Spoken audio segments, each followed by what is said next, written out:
Welcome back to What's New in the Lou with Alexis Zotos, presented by Kaldi's Coffee. This is your can't miss weekly podcast helping you stay in the know in St. Louis. So we are talking about those events you've got to put on your calendar, the best new restaurants that are opening, but most importantly, the people that make St. Louis the best place to live and visit.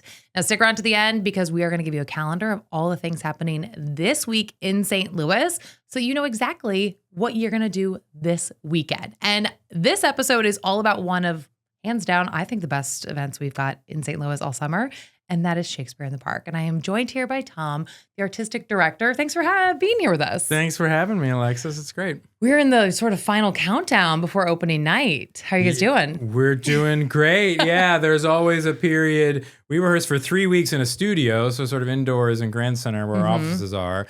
And then the week before opening, the company moves into the Glen in Forest Park. And so that's going to be on next Tuesday. So we're in our last studio week, about to head into the Glen, and it's always a really exciting How does time. that shift? Yeah. The performance, the rehearsals, when you go from sort of that interior space to this wide open, park setting? It's a huge shift. We're lucky to have a giant rehearsal hall where, and this happens in every theater production, the stage management team will tape out in lots of brightly different colored tapes the floor plan of the set. So that's what the actors rehearse on. It's just a flat floor with different colors tape. Obviously, when you see in the park is this giant structure with lots of different levels and steps. And this one's got a shipwreck and mounds of sand and broken pianos and boxes and ramps and all this stuff. Wow. So that's a huge adjustment. And I had, I was lucky enough to assistant direct a show in New York for their Shakespeare in the Park in Central Park. And the guy who directed it had done it a lot of times. And he said, you stage one of these shows 3 times. You stage it once in the rehearsal hall. You stage it again. In other words, you restage it when you get to the Delacorte in New York. And then he said, you really do it again once the audience shows up. So they would keep working during previews, making adjustments, because you learn so much about how an audience responds. Yeah. I mean, how does that, the first show is May 27th. And then, the official, opening night is that Friday night. That's right. Yeah. So we treat, for an audience member, you won't be able to tell the difference. Each performance is a fully realized performance. But what we always have during this preview period, it just is a chance for the director and the actors to rehearse again the following afternoon. So we'll do the first show on Wednesday night. And then that next afternoon, the director will come in and he'll give notes based on what he saw and what he learned. And they'll work a few moments, maybe make a few changes. And then hopefully the show that night is a little bit different, a little bit better. And then Friday is just when a show is quote unquote frozen. That means no changes. You stop rehearsing, and the show just runs after that. The stage manager maintains it. How does that sort of audience reaction, especially when we're talking about this outdoor atmosphere, how does that impact what's going on stage? Well, what's I think so special about the Glen, I think it's important for people in St. Louis to realize how unique it is. Obviously a lot of places have outdoor Shakespeare, but I can't think of another one that's totally free and open in the same way that the Glen is. In New York, it's great, it's amazing, but there's 1,800 seats, and that's it. Wow. And you've got to wait in line a long time, or literally win a lottery to get a ticket. So it's tough to get in, but in St. Louis, you can just sort of wander up. And so we see it all the time. People might be heading back to their cars from being at the zoo, and they'll just sort of stop at the top of the Glen, and then they'll take a step or two in, and then they'll sit down, and all of a sudden they're watching a Shakespeare play. So that exchange between the actors on the stage and the audience in the Glen is especially alive. And obviously there's laughter, there's applause, there's those kind of reactions. But just as you can feel that you're sort of pulling people in, that feeds the actors. And that, that boosts their performances. And that makes it totally different than if you were in a more controlled environment. Yeah. Okay, so this year's performance is The Tempest. Tell for those who maybe aren't familiar with that show, give us as brief as a synopsis as you can with Shakespeare. Yeah, I'll give you the setup. I mean, one cool thing to know is that they think it was Shakespeare's last play. Oh. He wrote 36 or 38, depending on how you count, which is an enormous number, by the way. And so they think it was probably his last play that he worked on by himself. And so it has this feeling of sort of a sort of goodbye to the stage. It's about a duke, the Duke of Milan, who is betrayed by in the Shakespeare's play, his brother, and a conspirator, a neighboring king, the king of Naples. And they basically get together and kick the Duke and the Duke's daughter out of the dukedom. And they kick them out on a boat and send them off into the Mediterranean, basically leaving them for dead. But they wash ashore on this island. I was gonna say, I feel like I remember there being an island involved. They wash ashore on this island and they spend 12 years there. So it's sort of a Robinson Crusoe, Swiss Family Robinson, castaway kind of setup, right? In our version, Prospero is a woman. It's played by Nancy Bell, wonderful St. Louis actor and artist. And so it's about this mother and daughter who have been, left to their own devices. But the reason why Prospero lost his or her dukedom to begin with is because she was very consumed by study. And at that time, study could mean, not just knowledge, but also sort of mastery of certain other powers. And Prospero builds up her magic over these 12 years on this island. And so she kind of senses or sees a ship crossing the horizon, and she uses her magic to cause it to wreck on the shore of her island. And because she knows that it's her brother and that king and the rest of their sort of court that are on their way back from a wedding. They've just married off one of their daughters. And so she arranges for them to crash on this island, and then she kind of has their way with them, or starts to. A lot of Shakespeare plays are revenge stories. Hamlet's a revenge story. This one starts out like a revenge story, but as I said, it's his last play, and he does something really amazing at the end. Shakespeare does. He twists it, and right as Prospero has them in her clutches, ready to just have her way with them, a spirit, Ariel, says, they're really suffering. Already. And if you saw how much they were suffering, I think you would feel differently about what you're doing. And this sort of, this penetrates her, and she stops, and she approaches them, and she forgives them, and she attempts to reconcile with them. And ultimately they are reconciled. And that's really unusual for Shakespeare, but really beautiful, I think. Interesting. So one of the things that you guys do really well is you do take these, original pieces of work and reinterpret them. What is that like? How does that process begin? How do you go about reinventing Shakespeare, reimagining Shakespeare each year? It's different. And it all starts with the director. The director of the production is really the captain of the ship, to borrow that metaphor. So they've got a vision for it, and how the play speaks to an audience in 2026. And we're really lucky this time because it's being directed by Rick Dildine. Now, Rick is my predecessor. So Rick ran the Shakespeare Festival for, 8 or 9 years himself, right before I got here. Went on to run the Alabama Shakespeare Festival, which is a big, important one. Now he's up at Children's Theater Company in Minneapolis. He's become a really important national figure. It's his first time back in St. Louis. Cool. But he's directed shows in the Glen before. So if you like Shakespeare in the Park, you'll be reunited with an old friend. And he had a really beautiful vision, and most of it is pretty simple and pretty straightforward. He's not getting really wild with the setting or anything. It's set in a world where people sail around in boats, before there are cell phones or anything like that. There's swords and magic is possible, and there are dukes and kings and these sorts of people in the world. But he's done two things. Number one is that he's streamlined the play. So he's just sort of very lightly edited it down to about 90 minutes. So we're doing something that we've never ever done before, which is we're going straight through. We're no intermission. Okay. And we're starting it even a smidge later. Really? Yeah. Typically when you come to Shakespeare in the Park, the sun is setting. It might take 15, 20, 30 minutes for it to start to get dark and for the lights to come up on stage. But this show starts with a huge shipwreck. And so it'll be a lot more exciting if the full lights, sound, everything can help create that storm. So we're starting around 8:15, and it's just going to be a straight 90-minute shot. Almost past my bedtime. Almost past your bedtime. So even though we're starting a little later than usual, we're going to be ending sooner than we've ever ended. Okay. So you'll be walking to your car so I'll be able to be earlier than you've ever. That is always the trick. Right? Between Shakespeare in the Park, the Muni in the summer, I'm like, whew, boy, this is late for me. It stretches it. I'm in the same boat as you. So I'm also excited. Right? It's the parents in us, right? We have early risers. Exactly. So they don't care where you were. No, they don't care at all where you. So he's done all of that. He's really streamlined it. He's maximizing sort of, the production value that we have in the Glen. And he's added two things. One, a lot of music. There are songs in Shakespeare's play already, but Rick's taken other moments and sort of musicalized them. So there's a lot of really beautiful, warm, acoustic music that he's created with the company that I think just sort of lifts the whole show. And then he's also created this fun little moment before the show.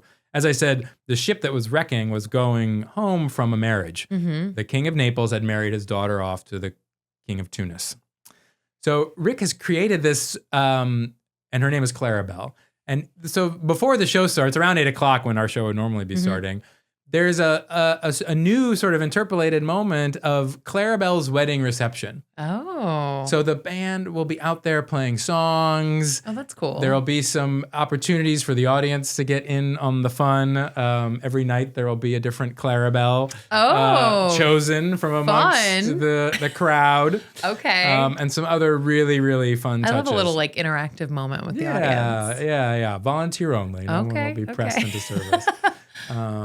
But those are a couple of ways that he's tried to make this new. Well, you know what's really interesting is obviously there's been 1,000 million, however many reiterations of Shakespeare throughout his, all these years. The Tempest, you guys did it several years ago, maybe a decade ago, it looked like. Yeah, maybe 2 decades ago. Something like that. Something like that. I was looking at the website. So even if somebody has seen that before, they've never seen this version. No. And that's the cool thing that you guys do. You create this new performance. Yeah, and that's the amazing thing about Shakespeare. You can work on a play, you can see a play, but even if you see the same play again, and even if you happen to see a similar production, everything's different. First of all, you're different. You're not the same person you were 5, 10, or 20 years ago. Sure. And goodness knows the world isn't. So those things pull different things out of Shakespeare's play. And, they sort of have this incredible ability to just kind of resonate with whatever's going on in the world or whatever's going on with a person. And different parts of the play will speak to you in different ways, depending on when and where you're seeing it. USA Today readers have named Kaldi's Coffee the best coffee chain for the second year in a row. Since 1994, Kaldi's Coffee has built its reputation on thoughtful sourcing, careful roasting, and warm, consistent service that shows up in every cup. It's an honor earned through daily dedication to quality. Explore Kaldi's best blends and find your cafe at kaldiscoffee.com. One of the things that obviously is amazing about Shakespeare in the Park and so many things we have in St. Louis is that it is free. Yeah.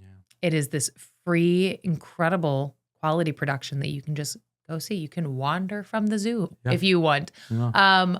Why is that so important for the organization to keep this as a very accessible piece of theater? I mean, the simplest reason is these plays, which are such, incredible things to experience, really ought to be available to anyone and everyone, regardless of circumstance or certainly of ability to pay.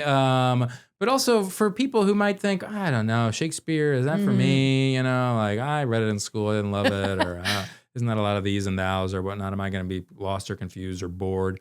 We want to make it as easy as possible to just come and try it out. See how you feel, because seeing what you see in the Glen, which, as you say, is a beautifully realized production put on by absolutely world-class artists, is night and day different from reading it in a high school English class. Or even seeing a movie version. This is how it was meant to be experienced. Live, in person, spoken out loud by people who have been trained in how to do it and who can bring it to life. And we just want people that experience to be as easy to get as it possibly can, because once you've had it, it's impossible not to be fed by it. It's just an incredibly, not only fun, but just nourishing thing to get to spend time with this language. Well, and I think the other thing is it is an experience. It is a fun, even if you don't care about theater, you don't care about Shakespeare, it is still fun. It's a beautiful, generally night in St. Louis. You picnic, you have a beverage. My husband, not a Shakespeare fan, not a theater fan, but he loves to go because it is a it's become a tradition for us. You know, we grab a picnic blanket, we have a picnic, we watch some Shakespeare. I love that. You know, and I think that that's so many people in St. Louis that this is just, it kind of like means summer is here, I feel like. Totally. And what's cool about it is that, you can do it however you want to do it. And it is as much about the hang as anything, right? There are people, I have seen the most elaborate picnic setups, and people bringing like furniture and glassware. It's like every time I'm there, I'm like, I need to up my picnic game. Yeah, but then there's people just bring a blanket and a cooler, and there's people who bring nothing because if you really want, you can reserve a chair and Fountain on Locust and Steve's Hot Dogs is doing the food, so you can just grab a bite there. Yeah, you can do it however you want to do it, but it is as much it's just the fact that it's free and the fact that it's in such a beautiful part of the park. I mean, what better way to spend a couple hours with a friend or a loved one than just relaxing and listening to a beautiful play.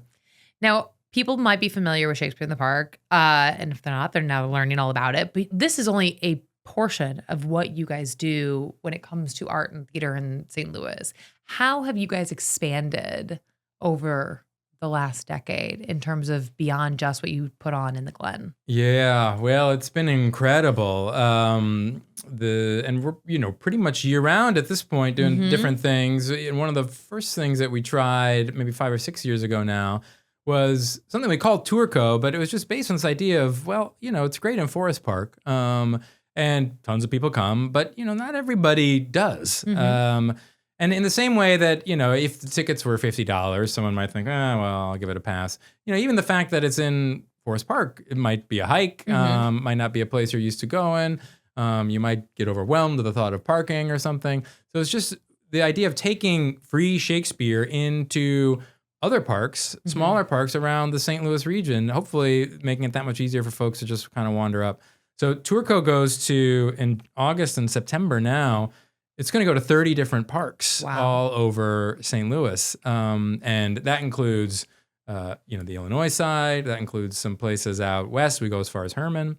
Don't be calling that St. Louis. People get real angry in my comments when I call things St. Louis, and they're not. Not St. Louis. The St. Louis region. St. Louis and surrounding areas. We're in the greater St. Louis region. That's how I like to say it. And I think except for Herman, they're all in the metropolitan area of Even St. that Louis. has a lot of, you can see my TikTok, people have feelings about what to call it. That's good. They've got strong we like local strong opinions.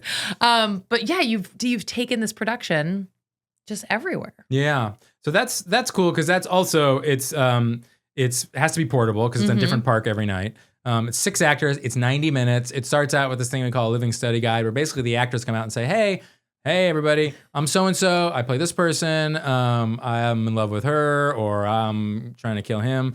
And it just sort of gives you an overview. So you say, oh, okay, all right. I know what's going on. Which, what I love, and when you're in Forest Park, is the giant picture. Yeah. Is it the Post-Dispatch that puts it together? It is. Yeah. And it just gives this really great little overview of here's what's happening in the show. I love that. So many people love it. And it's such a cool tradition. And it's such a fun cartoon. It just sort of says, oh, okay, all right. I got it. All right, so Tourco is August and September. Yeah, and so that's free. And like I said, we're in North City, South City, the county, Illinois, whatever you want to, all over. So that's really fun to check out. And a great way for folks to, kind of dip their toe in the waters of Shakespeare before they commit maybe to the full thing. And that's great. 30 shows is a ton of shows. I can't think of another show in St. Louis that plays 30 performances. So it's great. I mean, that's a great sort of exposure to his world. And then you guys also do Shakespeare in the Street. Is that different? Yeah, that's different from this, right? That is different. Yep, that is different. So, I like to say that, Tourco goes wide and Shakespeare in the Streets goes deep. Because while Tourco's going to 30 different parks, neighborhoods, Shakespeare in the Street goes to one neighborhood every year. And actually now it's every other year because we're really trying to go deep. And that's a deep dive in a neighborhood. We sort of, we'll reach out to a community and see if they're interested in partnering. And we just start talking to people, mostly to kind of collect stories about what it is to live there, to work there, to be from there, to care about that place. What are they proud of? What are they scared about? And will use all of those stories to adapt a Shakespeare play to tell the story of that neighborhood. Such a cool concept. It's really cool because what you get at the end is you get a play that's like, a little bit Shakespeare. And then there's a lot of just verbatim testimony of what those people said. That becomes the words in the characters' mouths. That becomes the script itself. And a playwright kind of weaves it together. And it's called Shakespeare in the Streets because we shut down a street and we put up a stage. And for a weekend, we invite people from all over to come and be in that neighborhood, hear the story of it. And also up on the stage, you've got professional actors alongside just regular folks who have some kind of connection to that place. Cool. So you've got the local policeman, I don't know, business owner, priests, just people that have a real investment in the community. And that, I think, is honestly the coolest thing we do because, first of all, people come and get to spend time in a place they might not normally.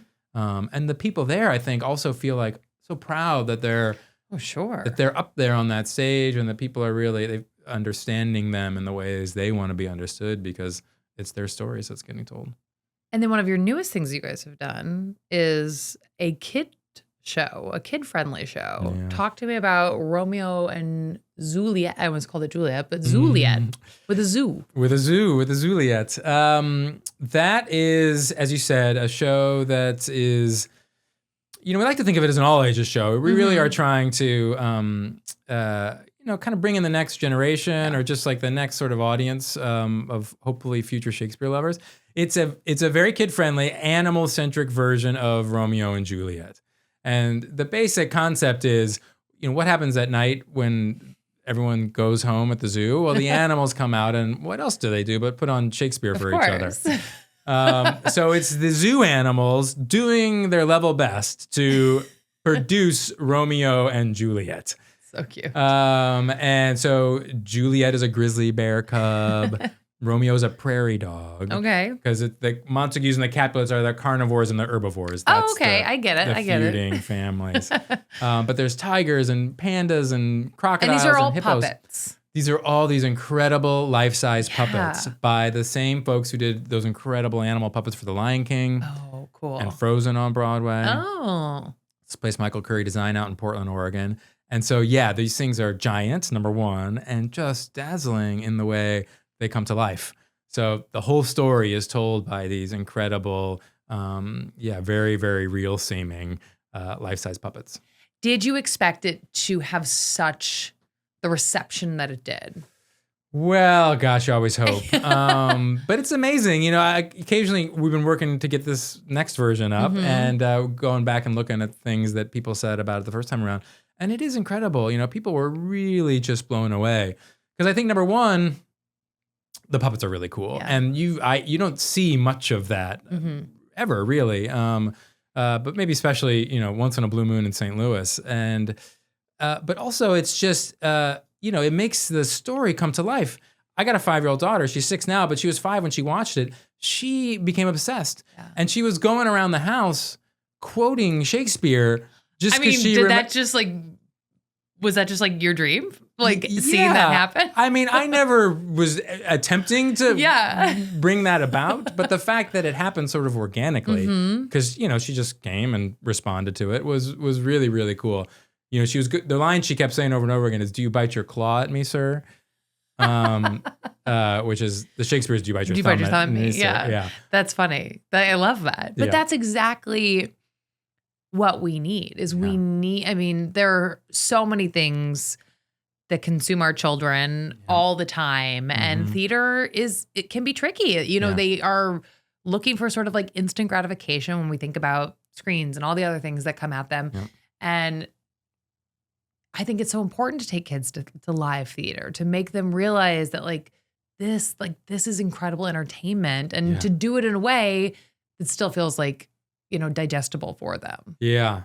Well, the kids loved it. I certainly know firsthand from our kids responding to it, but it's funny, every night I was there, I remember it was, first of all, there were a lot more grown-ups than kids in the audience, and they were the ones laughing at most of the jokes. I'm sure. The kids like the animals and the sword fights or whatever, but it's a very funny twist on Romeo and Juliet. Yeah. It's written in a very contemporary vernacular. There's little bits of Shakespeare thrown in, like, "Do you bite your claw at this?" or "Sir." But it's mostly like this, almost like this, I don't know, like this live Disney movie. And also nice and short, about 80 minutes. And we're doing it in the Glen this September and October.